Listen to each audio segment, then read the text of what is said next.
You've likely seen more and more masks on people out in public, and you've probably also heard the growing debate. Should we all wear them or not? For months, Dr. Theresa Tam insisted the answer was no.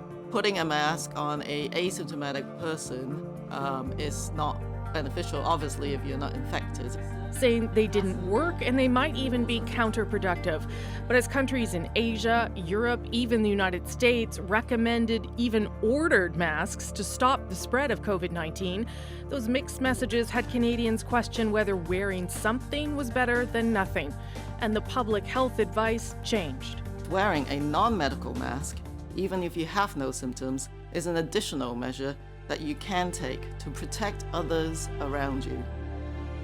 Can you explain why your thinking on that changed and why now the suggestion is if you can't get as far apart as you and I are right now, you maybe wear a mask in a grocery store or on public transit?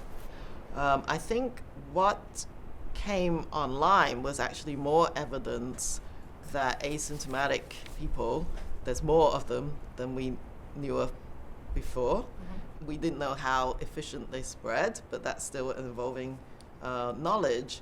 And you kind of think, okay, but well, it's another layer of protection. And then what is the downside?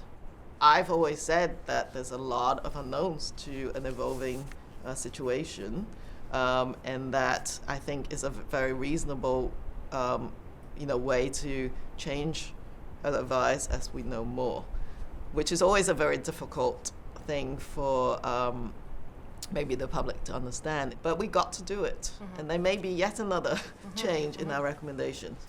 Do you think as public health restrictions ease one day, do you foresee mask wearing to be part of what Canadians will be asked to do more regularly in order to make sure we are all safe? I think that's already undergoing evolution. Transport Canada had required now facial coverings, because it's very difficult on a plane to separate yourself and all the traffic going in and out. And so you're already seeing those policy shifts. And provinces, in their plans for reopening, have this as part of their options for when you can't do the 2 meters. So the new normal, when we get there, is one that is not the same as before the new year. Is one that might see our society function in different ways.